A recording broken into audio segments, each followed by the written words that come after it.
some guy goes, I want to be great at drawing, and here's my 10-foot drawing that I just did. And I say, wow, you did a 10-foot drawing? And he goes, yeah, and I think I'm going to finish it next year. And it's just like, that's all you're going to work on for a year. I say, look, work smaller, because you need to do way more than just one drawing. You need to do thousands of drawings. Nice to meet you. Same here. How are you doing? I'm doing great, doing really well. New studio. How are you doing? Well, I'm doing good too. Yeah. Thank God. Yeah. I'm here with my buddy, who wants to hear the whole thing. So yeah. You're a young whippersnapper. How old are you? I mean, how young are you? I'm 31 years old. That's fantastic. Yeah, I thought you were very early 30s, if that. You look like you're 24. Well, I've shaved. Like a week ago, I had my full beard, so maybe that's the reason why. Yeah, because I was watching a few of your videos and you looked a little bit different. I thought you were older or something. Yeah. Yeah, actually, a week before I had my mustache. And then, that's probably. Yeah, and then another week before the whole thing, you know. That's awesome, man. Yeah, you look great. You look young. Thank you. Thank you very much, man. So, and you got a lot of talent for being only 31, man. You draw really well for 31. That's great. Thank you. I mean, coming from you, that's more than a lot. I really look up to you, man. Thank you. Definitely. I've been following you for a few years now. Wow. At least, I don't know, 6-7 years. Like, wow, I've been watching your work. That's awesome. Thank you. So yeah, definitely you are one of those, heroes of mine from far away. So that's cool. Thank you, Juan. It's a huge honor and a pleasure to be talking with you. So thank you for that, man. Thank you very much, my friend. Those are kind words. Thanks. For sure. So I was going to say, so you're in your new studio, right? Yeah. How long have you been there? A year and a half. So we moved here a year and a half ago, and I don't know if you can. I got wires going. Everything's connected, so I can't lift this up. But it's sort of like this really cool space that I built. There's my shipping area over there. Yeah. And that's the traditional side, my easel. I see. And it's got a big 7-foot window in there. And then there's other windows over here. Yeah. This is my digital side with my my Cintiq, and this is where I do all my blue line stuff. Unless I work really large, I might go over to my easel. But most of my stuff is just drawing pretty much in this chair most of the time. This is the money maker in chair, basically. Yeah. Money maker. Yeah. Looks great. So are you already like comfortable working there? Do you still feel like a stranger there, or? No, it's just super cool. It's I'm gonna move this little microphone closer. Is that better? Can you hear me better? Yeah, I hear you perfect. Yeah, perfect. Yeah.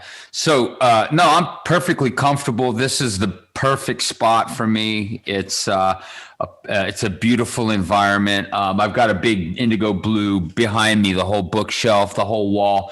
I'm getting ready to hang a bunch of artwork up there. I've just gotten sort of busy, and thankfully, and I sort of took a pause on hanging things. So, and in the meantime, I'm creating stuff that I'm hanging in my house. So, in between, I mean, I'm trying to be in a constant state of creating. Yeah. Because that's where I'm happy. Yeah. I know. So all that to say, it's an amazing space, and it's super inspiring. I come in here and I get lost, Yeah. It looks great. Every time you show some, little bit on your Instagram, I'm like, okay, move the camera a little bit more there, a little bit more, That's cool. I'll do that. When I do another video here. Amazing, amazing. So, okay, so the idea is to talk for 45 minutes or an hour, Sure. Simply to have an art talk, ask you some questions, and have a good conversation. That's the idea. Yeah, absolutely. So to begin with, have you gone to art school? Did you went to art school? Have you studied in an academic and formal way, or how did you started with all this? Yeah, I mean, it's a long story. So if I launch into this story, forgive me for talking for about an hour. Yeah, it's like it's all interconnected. So I tell this story whenever I've done workshops. Because I think story is important. I think figuring out, hey, how's that guy doing that every day now? How did that guy get to that place, or how'd that girl get to that place? And those stories are always amazing for me. When I get to hear people's stories, because then they just give me hope and encouragement. So my story is really bizarre. I mean, I grew up drawing as a kid. And then I did sports and stuff, and it was really the only drawing was what I loved to do. And so I was drawing in the first grade, second grade, kindergarten, whatever, and was battling it out in the first through the fifth grade with Timmy Miller. He was also, when I say one of the best artists, I don't mean that arrogantly. I just mean we were the two artists that were better than everyone, but that's not a brag. It's just simply that we were better than everyone, but that's not a brag. It's just, that's the truth. And so we would compete against each other. And it was that kind of thing where that competition is healthy. And then, there are people, kids, most people that are doing it today, they were just better than the other kids. It's just like the dudes playing baseball today on the Yankees were just freaking way better than I was, they just blew me away. So the fact that you could keep doing it is cool. Anyway, so then I got out of drawing, but I drew, all through, grade school and middle school. And then, somewhere right around eighth grade, my life really took a nosedive, and I started getting high and doing, smoking joints and, weed. And I didn't draw after that. I went into the drug world pretty much. And and I did bad drugs, drugs that just messed me over, and hallucinogenics, acid, LSD, stuff like that, dumb stuff. But anyways, around the 10th grade, I was, we had moved to this one school, and I don't know why I was in biology. That was ridiculous. That was stupid class to be in, but I was completely stoned out of my mind. And then because I would get high during lunch hours. And then there was this art class that I got into, and my teacher, Harbaugh, I can't remember her first name, Susan Harbaugh, I can't remember, but Mrs. Harbaugh would tell me, Tom, you should do this. You could do this. And so I would hand in, like, out of 5 drawings, I'd hand in like 2 drawings, but I would get like A- on them. And it was, it was just something that I could do. And then she just kept encouraging me. But remember, she's looking at a stoned kid. He's 16 years old with no real direction. My father was out of the picture. He was an alcoholic, he was a good guy. I love my dad, but he just wasn't around. My mom was the one that really loved on us and really didn't have any money, basically. But anyways, all that stuff to say was around the 10th grade, I started handing in these assignments, and then she was like, Tom, you got to do this. And then so she goes, there's a joint vocational school that is accepting, looking at portfolios. You could go for the junior and senior year and do art full time. And I was like, that would be amazing. So I went there on like the last day, showed them my portfolio or my drawings, and they said, we love your stuff. You could come here and you could attend. So that was really cool. So I left these stoner friends that were, I was just completely wasted with. And I went to this joint vocational school. It was a vocational school, and I did art full time. So my 11th grade teacher started talking to me about like Mark English and Maxfield Parrish and Bob Peake and Mark Hess. I can't think of his name. Whatever, these illustrators of the day. And I was like, all of a sudden, I'm talking the language. I'm dreaming and thinking and like, wow, I really would love to do this. This would be cool. Cause I don't have any other skill sets. Like I'm not good with a hammer or with a drill. Like I'm stupid. I'll drill a hole in my foot or something like I'm just really, I don't have a lot of skill sets. Even anything else that makes me excited. But basically this thing was like really cool. So I was like, this is awesome. And then, she started really encouraging me. Her name was Helen Stamus. And then, so that was 11th grade. And then we were doing like learning how to work with the printing press, and we were drawing and we were designing pamphlets and brochures and logos and all this stuff. So it was just full time 11th grade. That was it. I didn't have to do math anymore, which I completely sucked at. Yeah. And it was just so really cool. And then 12th grade, there's another teacher there named Jack Wellbaum.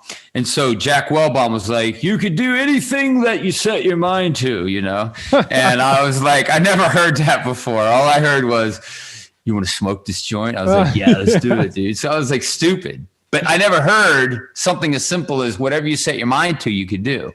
Now, I do think that if I set my mind on being an astronaut, that ain't going to happen. Yeah. I'm not smart enough, or a physician or a doctor or a surgeon. That ain't happening, But if I set my mind on something I love and something that really I'm wired this way, you could do it, regardless of how good or, mediocre you are. You could really practice and get around good people, and you could become great or whatever. Yeah. A lot of it's just mental sort of pushing and pressing and going for something.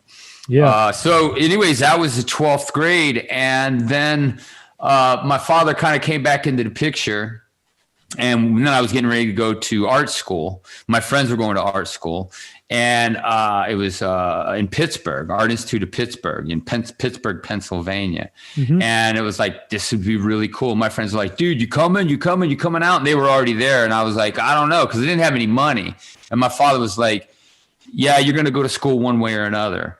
But I didn't know how. I didn't have any scholarships or anything like that.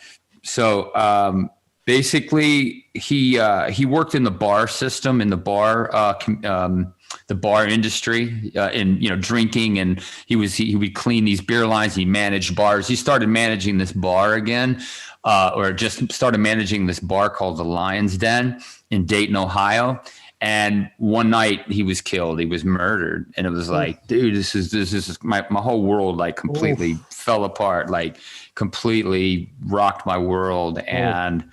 But the bizarre thing about it, Juan, was I got to go to school for completely free, which was really bizarre. So this door opened up where I could go to school, and it was all paid for basically.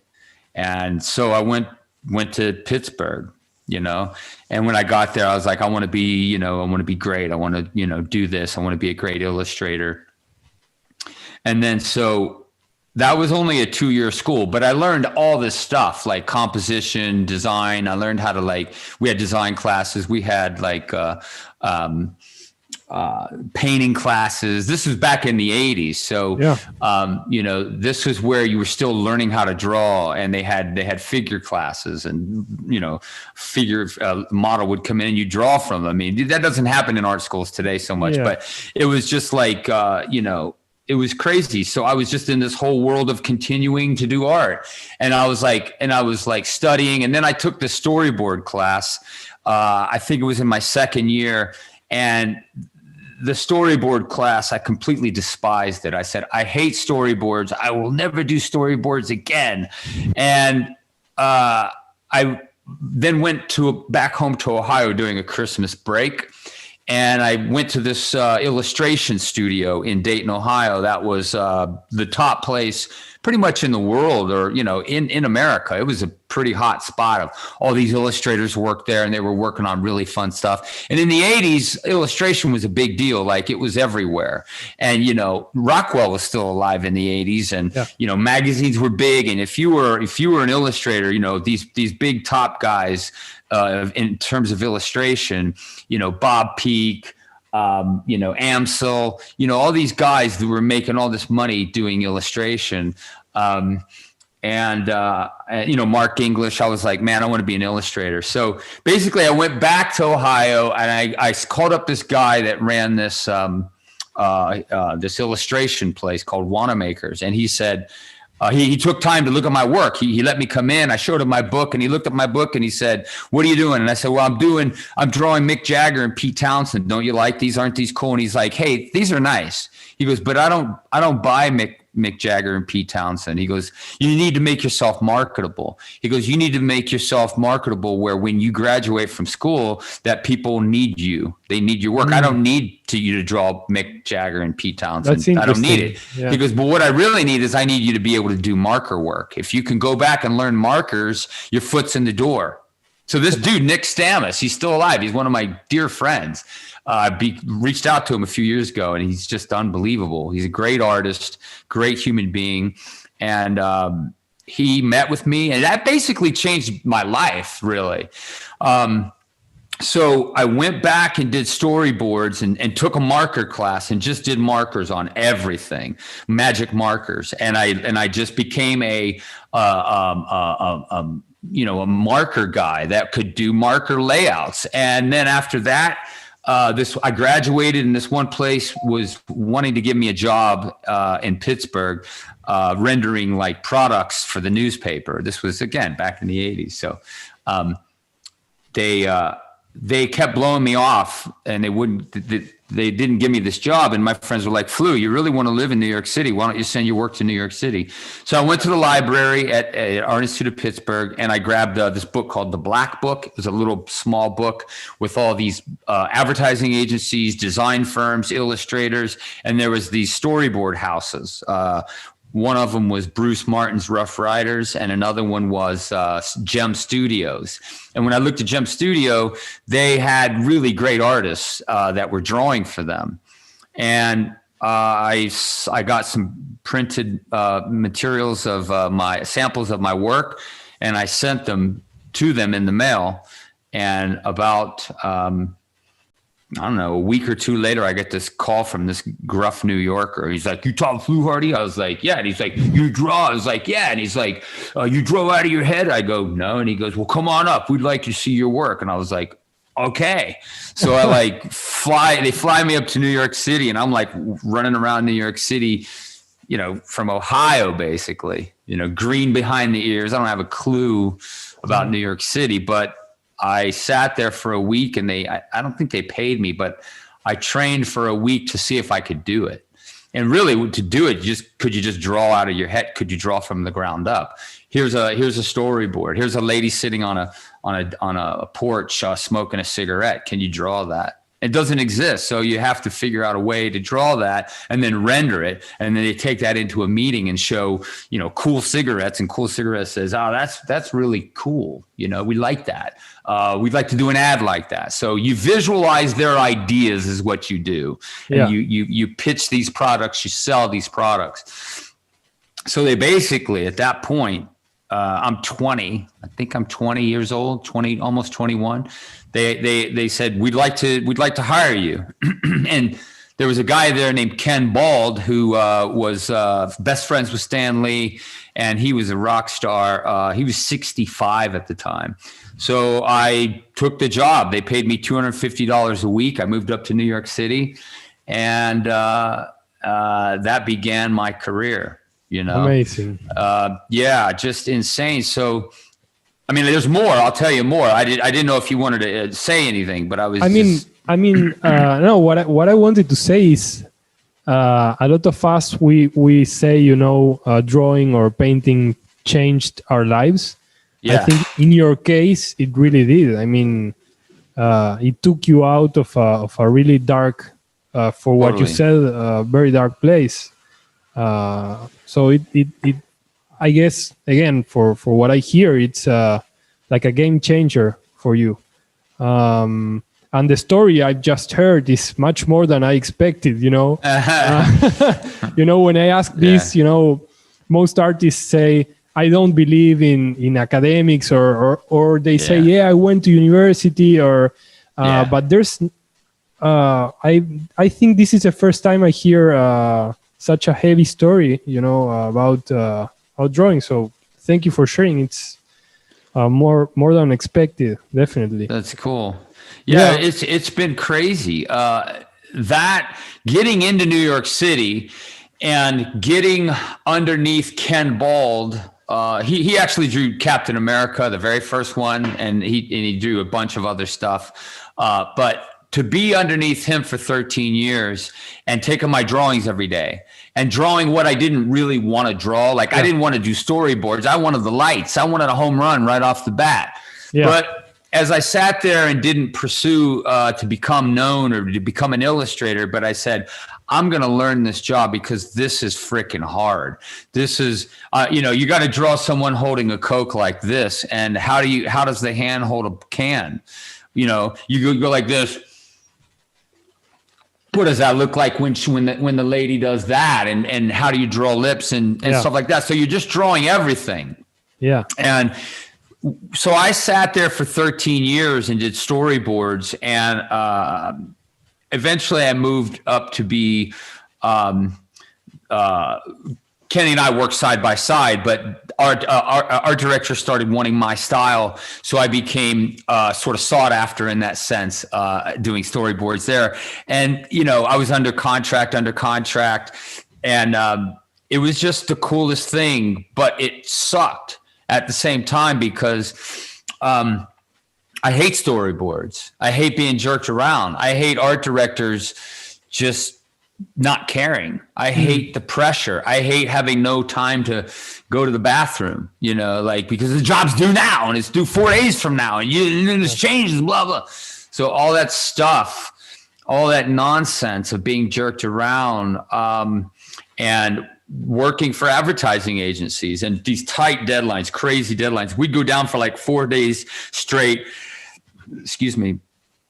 and it was like, a call would, to Gem Studio, the work would come in and it'd be like, okay, we got a new job coming in. This is for General Electric. This is a commercial, a junkyard dog. He's in a junkyard and he's running around and blah, blah, blah, blah, blah, blah. And it's like 50, 60 frames. Oh. And it's all drawn out of the blue. You don't have these photos and then the art director comes over and approves your sketches, and then he kills 10 of them and he adds 15 more. And then you render them and they're all due like in 3 days from now or 2 days from now. And so you get 1 or 2 hours of sleep, maybe 4 hours of sleep. And then you just keep drawing and rendering. And then like it's 4 a.m. in the morning, Sunday night, and early Monday morning, and the job's due Monday morning, 9 a.m. The art director looks at them and says, no, this one's wrong. No, it's not a down shot. It's actually an upshot. I told you it was an upshot. No, it's not, it's a blah, blah, blah. And you're just going around and around, but you can't complain. Yeah. So you learn how not to complain, and you learn how just to do it and just to buckle up and bear with it and just do the job and shut up, right? Yeah. And any complaining and you're done. And you can't hack the job out either. It's not like, well, I was just tired. This is why it sucks. No, it doesn't. No. So all that stuff, Juan, all that to say, it's like that type of drawing, those demands really sort of strengthened me to draw and think and create in a way that I never would have had. I never would have been able to draw in the way that I do now had it not been for those years of all of that. So that went on for 35 years. I did storyboards for 35 years. So I did it in New York for 13. Yeah. But I did it in New York City. I've done it in my career, in my life as a paycheck for 35. I haven't done it in 3 years. I'm done with it. But it's like, and for advertising agencies, if somebody called me and gave me a job, a storyboard, I might consider it, but it's not, I can't stand them. I hate storyboards. So as they go in that way. Yeah. So there are a few things you mentioned that I would, ask you about. So first thing I was thinking is, nowadays it's weird to hear someone that has the same job for 13 years. At least the people I talk with, jobs that like people are moving around. The way of working has changed a lot. And totally. When you say 35 years, it's completely crazy. So you said this changed the way you draw today. Yeah. So how this, what has changed? I mean, what this how you say discipline gave you? I mean, did it change the style, the loose lines, the discipline, what did it change? Yeah. So for example, what's underneath all of my work is drawing. Like if I'm doing a painting, what's infused in that painting is drawing. And what appeals to people about my work is drawing. Yeah. So I've drawn more than I've done anything else. And I've drawn more than I've painted. I want to be a great painter, and I'm working on that. But I'm not worried about that. That will take care of itself. Yeah. As I always just keep working on painting and creating and studying with great people, studying with great artists. I study with great artists as well, because I want to freaking be awesome and learn how to do this. It's still complicated, It's like the deeper you go, the more you realize, wow, this is deep stuff. Yeah. So it's all cool, but my I tell people like this. It's like some guy goes, I want to be great at drawing, and here's my 10-foot drawing that I just did. And I say, wow, you did a 10-foot drawing? And he goes, yeah, and I think I'm going to finish it next year. And it's just like, that's all you're going to work on for a year. I say, look, work smaller, because you need to do way more than just one drawing. You need to do thousands of drawings. Yeah. So don't do it big, do it small. And then you can have this repetition where you're closing this gap between your taste, which is killer, and what comes out of your hand is mediocre. So the more repetition you have, you close that gap, and eventually what starts coming out of your hand and in your heart and onto your paper it matches your taste. Yeah. I'm stealing Ira Glass in that comment. Ira Glass, it's IRAGLASS. Ira Glass. He has a video on YouTube called Creativity. Okay. And that's what he says about. It's that your taste is killer, but it takes a while for your hand to know it and how to do it. Yeah. So how you do it is through repetition. Yeah. Through years. So it's something that for the last 35 years, I finally got to a place where maybe it was in 2015, I started creating my own stuff. I started drawing for me. I started doing what I wanted to do. And that's when I really started developing and growing into the artist that I'm becoming today, in the sense that I'm starting to create in the way I'm thinking. Like it's coming out of my hand as I'm thinking and creating. And there's a lot that I blow it on, and a lot doesn't work or whatever. But it's not so much a lot doesn't work. It's like some things don't work. You get this facet where a lot of things start happening and start really working. You don't suck all the time. You're like, oh, I suck. Everything I do sucks. That's bogus. Everything I did sucked looking back, but at 20, everything I did didn't suck, or it's always growing forward. You're always growing forward. And so as now I'm 58. So it's like, I'm talking to people like your age, you're 31. And it's just like, that's a great age. But like, I'm like, this guy's a kid, but you're not a kid, It's like 20 is a kid, but it's just this age where you've worked and you've gone through all of this study and all of this hand, your brain and your hand have been doing this so long that as I've studied with great people and great artists, that's allowed this gap to be, it's allowed a momentum to happen. Yeah. Where it's like I'm rolling down a hill, and as I've really studied with great artists, I've become better faster because I'm not just practicing in my own little corner somewhere. Yeah.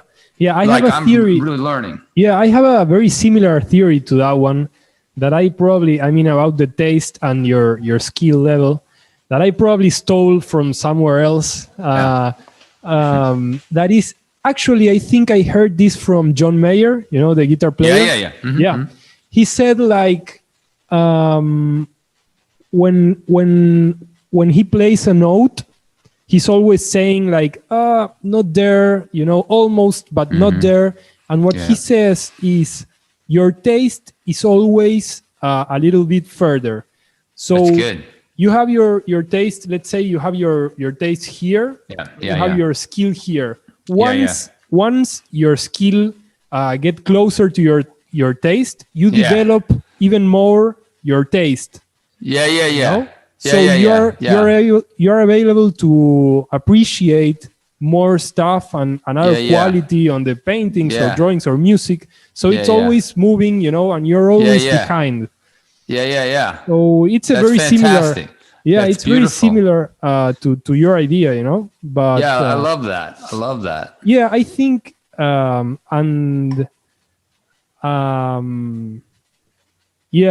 difference between the ideas is that I think in your idea is a little bit more positive because you are saying they're getting closer.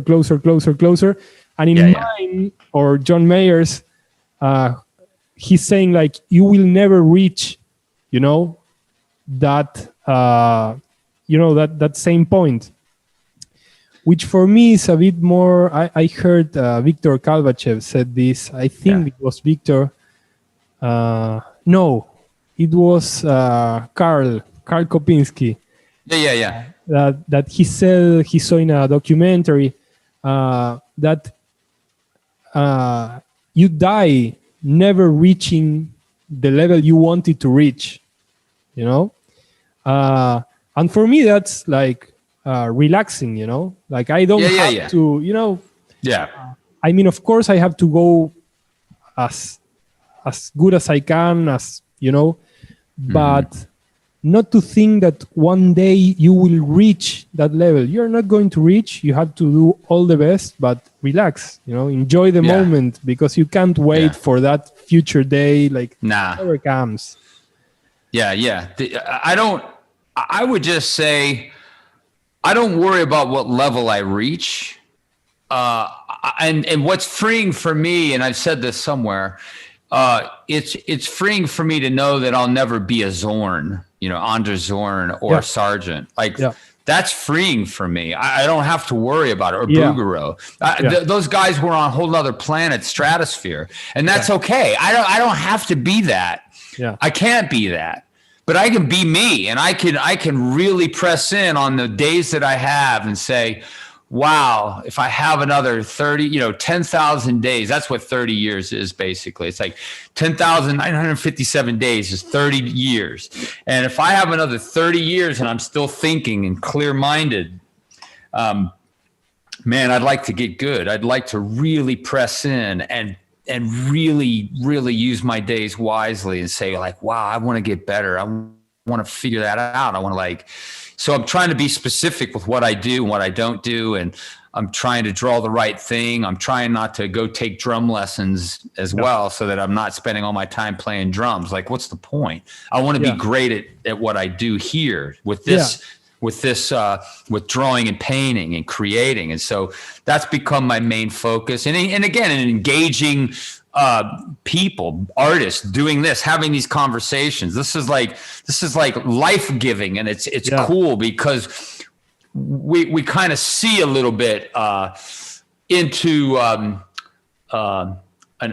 we look and we can see these things and we can have these conversations. But the pharmacist, my pharmacist think about these things. He's not studying a shadow on a barn, like, and we're having a conversation about it as we drink and go out to eat. Like, dude, you see that color on the barn? It was insane. And we're like, dude, did you see? And we're like, we're like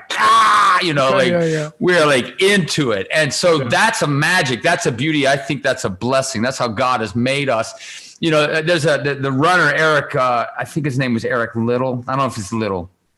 Can't remember. The runner in Chariots of Fire, he said, God has made me fast. And so God has made me this way. And these are the joys that I have when I meet my friends and when we have conversations like this. These are gifts of life that we can really, look at a dog's paw, look at the little padding on his feet, and you go, wow, he's got padding on his feet. And and you're pushing on the padding, and his fingernails do this, and you go, whoa, look at that. And then you go, what's underneath that? And mechanically, you just start thinking mechanically about stuff. And like, even just the way things are made, like the things that an artist has to know. So if you shut a window, and the way a window sits in a window sill, and especially a lock, how that lock is designed because you've drawn it or you've paid attention to it. You know what I mean? It's all these things that we think about, that we study, like a pipe. I'm looking out my window at a pipe right now on my neighbor's house. And it's like, just the way we think about all these things. And to me, that's exciting. It's that's amazing. Cool. Well, you were talking about, the window and the whole thing. I'm an industrial designer, so cool. Yeah, so I've studied all that, all that stuff with the details, of how big or how small have to, things be to move around. And so you were talking. I mean, from the beginning, you said you were bad with a hammer, right? So you said you do something very specific, which is drawing. And and you said drawing is the foundation for your paintings. So you draw for 35 years or more. And so the question or my doubt is, how do you find the discipline or the strength to keep working with let's talk about here the blue series, the 9. What's the name? The Indigo Blue. The 901 Indigo Blue. Yeah.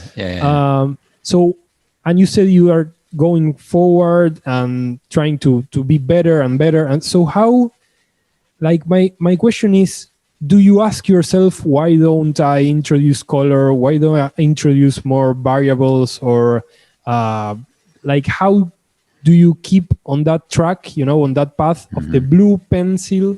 And how do you move, forward with just the blue pencil and how do you find things to, after all this time, to be better at with very little?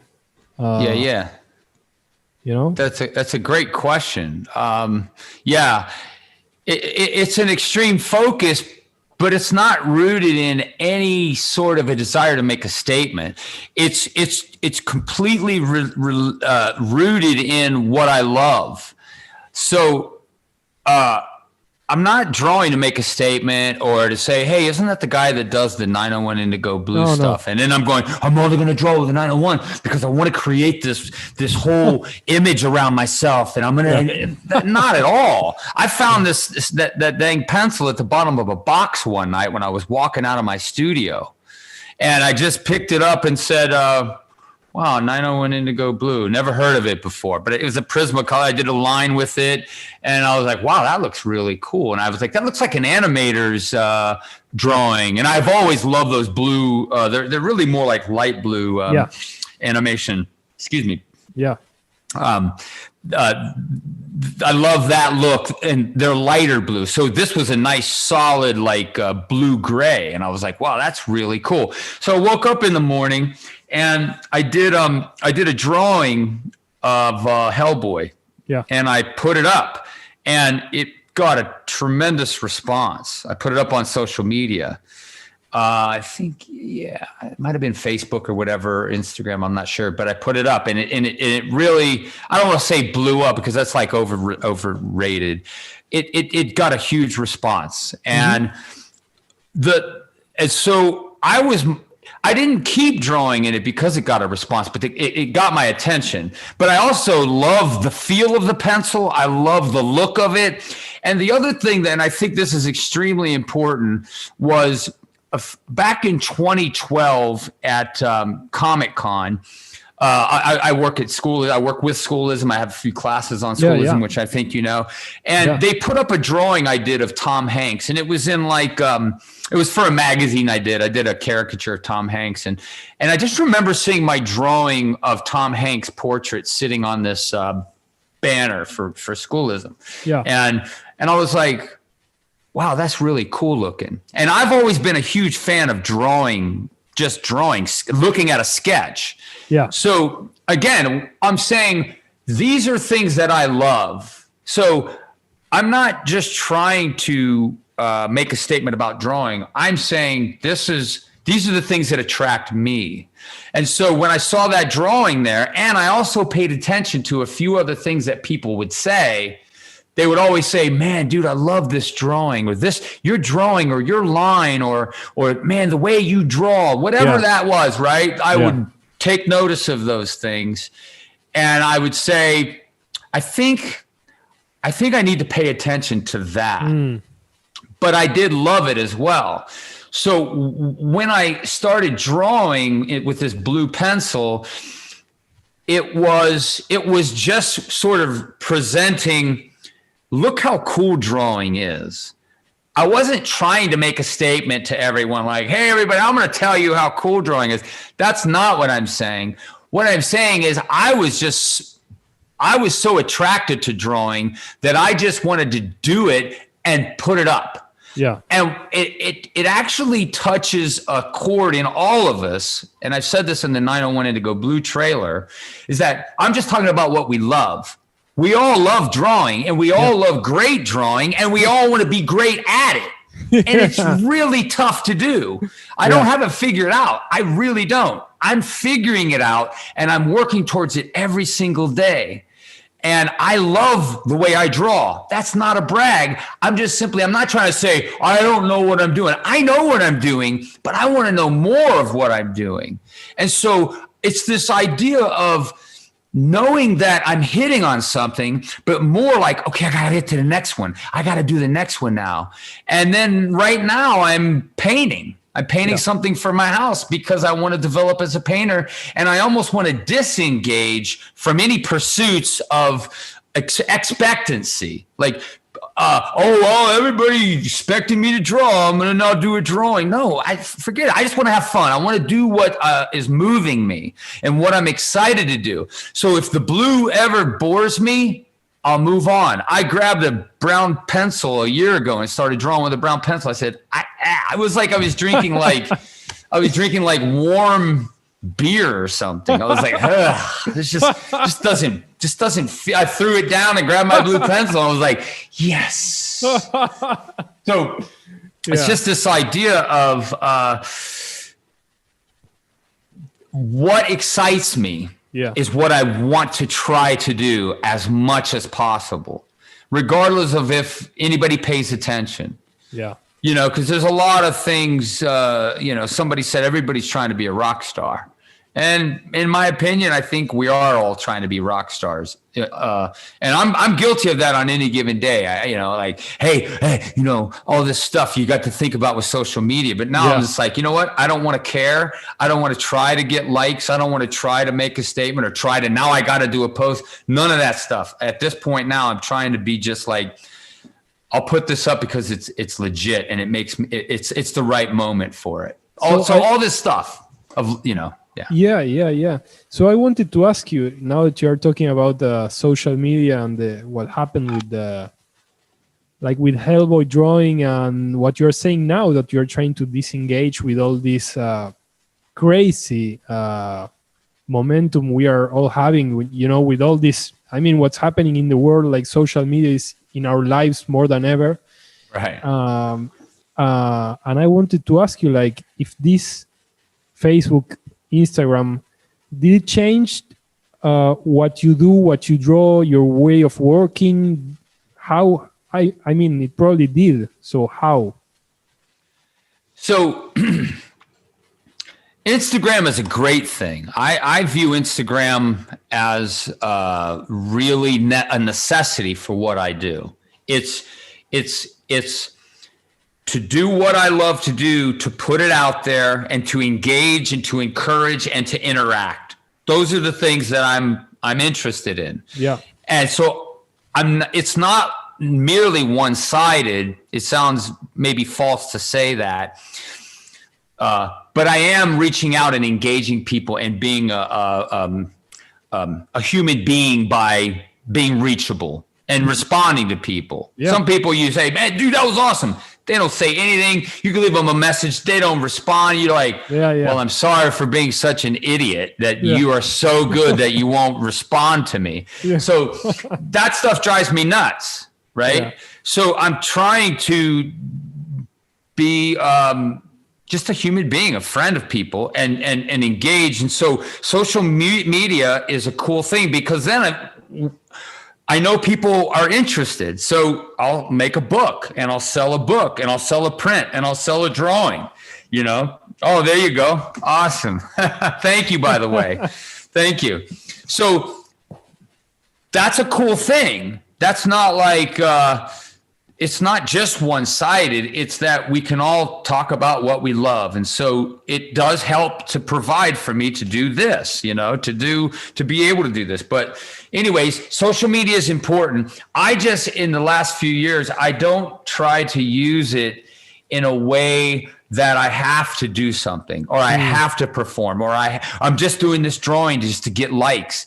Absolutely not. I have done that, but not anymore.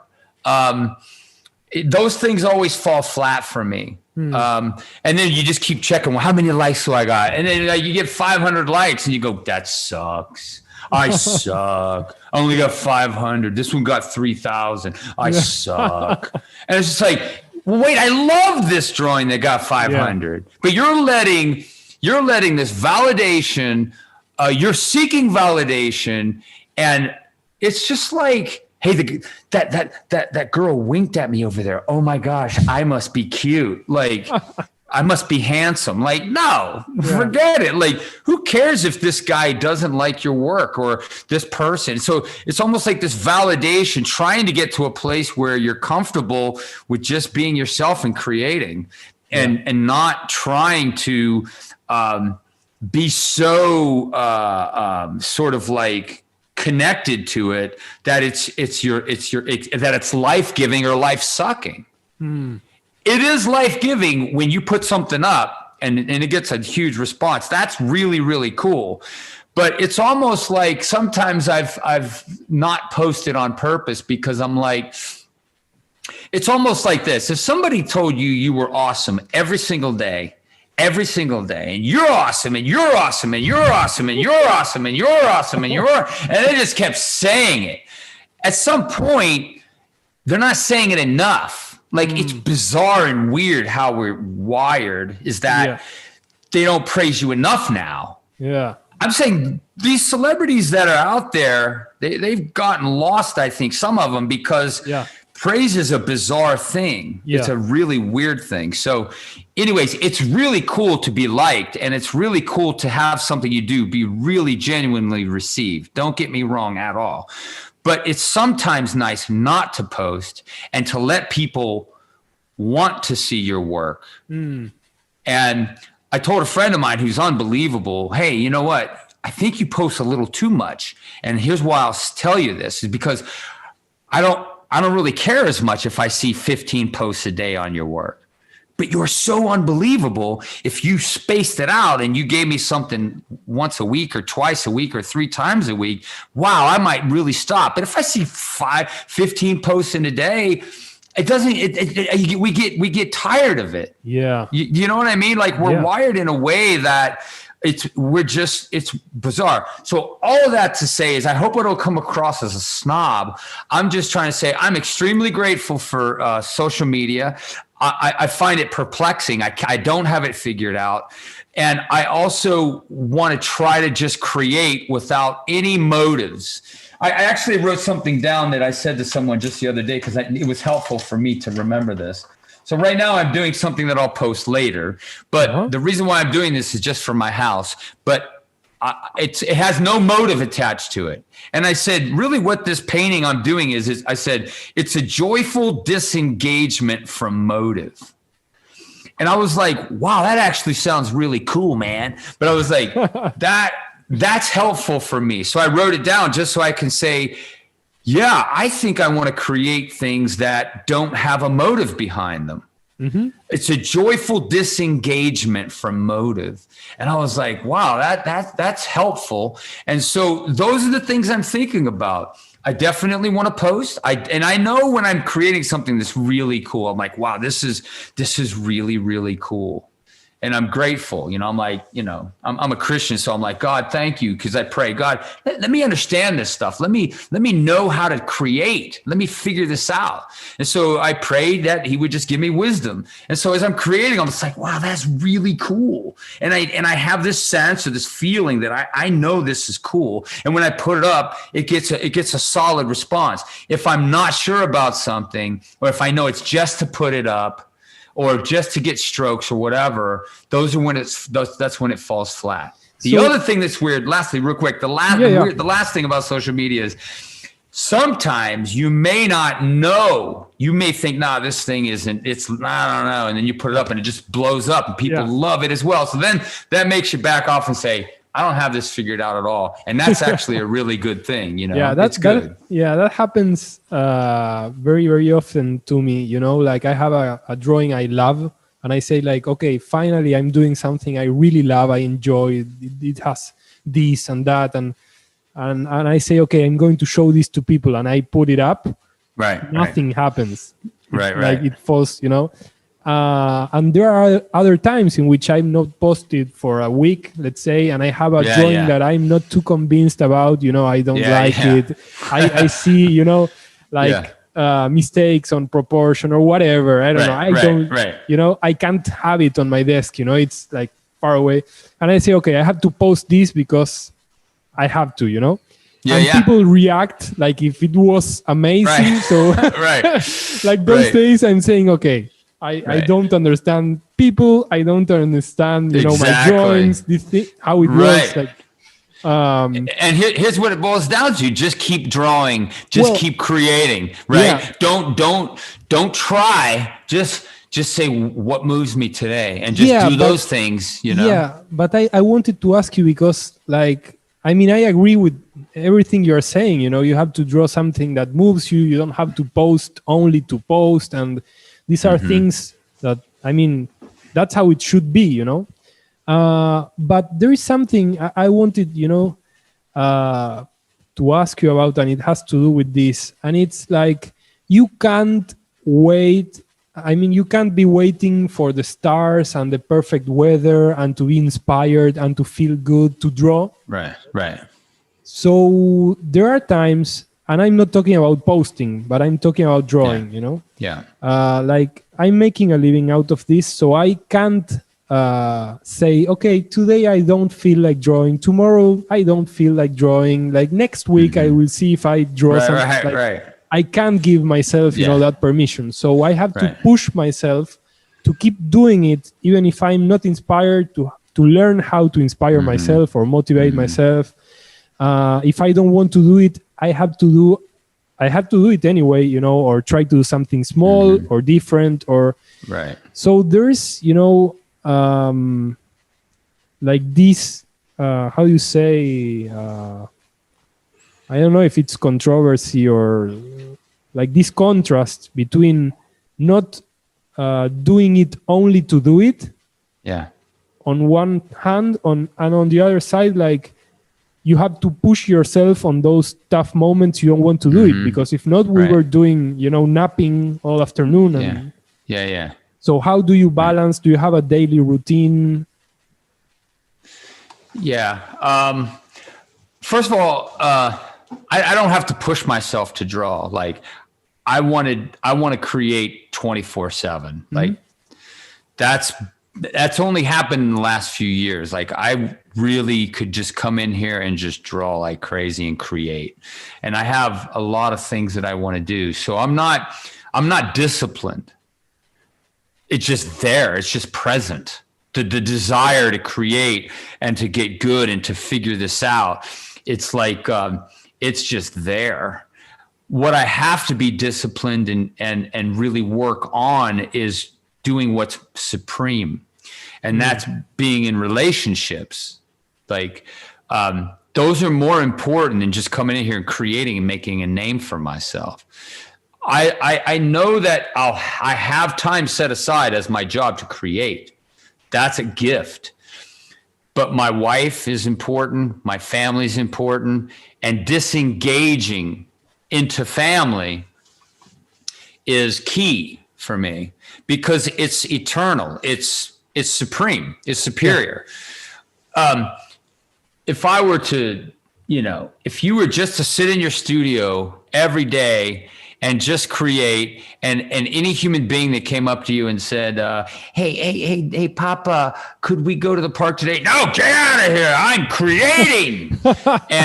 and it's just like, you would be one miserable jerk, right? Yeah. And your family would fall by the wayside and they would love you, but they would say, that guy's an asshole. And even you would become so consumed in yourself that it would be detrimental to you. Yeah, I would say it would even be it would be detrimental to you as a creator, because creating is more about, it's a multifaceted thing. There's relationships involved. And actually when you have to go to a wedding and see a wedding on that day and be reminded of how beautiful relationships are, then you're even more excited to go create, to get back to your studio. But and I'm speaking more for me, but I think it's a principle. I think it's a truth. It's that if you just ate hamburgers every day, pretty soon you get a little sick of you get a lot of sick of hamburgers. But if you could only have them at certain times, that burger is way more cool than just any time you want it. So art, I feel for me, if I'm trying, or if it has the wrong place in my life or the wrong desire, the wrong motive, it just doesn't work for me. Does that make sense? Like, so doing it all the time, or abandoning relationships, or not taking the time to do the things that are necessary. It's like this. It's like art can never make me truly happy. Is what I'm getting at. It wasn't, at least in my view, it wasn't designed to make me ultimately happy, because there's no real thing here that can make me happy, and I've seen it played out. Money is cool, but nobody's written a book, money is the answer to happiness, because it is not. It helps. I mean, it's definitely cool, but I'm just saying, nobody wrote the book to be happy, do art 24/7 and abandon everybody. That book will never be written. So for me, it's a dynamic of balance that, man, this is cool when I get to do it. And that's why it's called a gift. It's like, yeah, this is cool. I'm excited, but man, I got to stop and go eat dinner right now. Crap. I really want to keep doing this, but no, I'm going to stop. You know what I mean? Because there's times when I'm creating, I'm like, gosh, I can't just go take out the dog right now. I'm creating. Can't you do that? You know what I mean? And it's just like this, and these juices get moving and you're just into it. And I'm drawing really well right now. Oh my gosh, this is so cool. And you stop and take the dog out, and then you go out to eat and come back, and it's not the same. You can't draw the same way. Yeah. But I'll pick it up and say, okay, I'll work through this dry spell right now. I'm not flowing like I was, but like you said, that discipline will say, I'll just work myself into it. I'll just keep working. And then if I'm really tired and I'm sucking, I just say, I'm going to go to bed and I'm going to get good night's rest and wake up early and start. And so rest is key. Rest is gigantic. Being rest and refreshed is huge. I try to draw every single morning. Before I look at emails, before I look at social media, I just try to draw because I'm extremely fresh. Like I'm really, this is cool. And so it's this, it's reserving that place to just draw for, thankfully I can draw for a couple hours if I want. And it's cool. Oh man, I will have to apply a few of these principles, that's for sure. And awesome. And I will have to. I mean, I'm going to watch and to hear this talk a few times before uploading it, and I will have to write a few things down, because you've given some great advice. That's awesome. So we've been, man. This is more than you imagine for me. So wanted to thank you.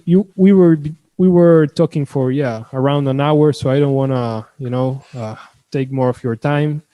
If you have anything else, feel free. If you have anything else to ask me, feel free. It's totally up to you. But this is cool. Yeah, no, it was a huge pleasure and honor. Awesome. I'm going to run and tell all my friends, my family. I've been with Thomas. I've already showed them all the drawings, the blue things, and they are nice. You're cool. You're a big influence. I'm not talking only about me. I mean, you must already know, and you must hear this very frequently, I guess. But I'm speaking. I'm telling the truth here. So again, thank you so much. Thank you. For spending the time. And okay, man, we'll keep in touch then.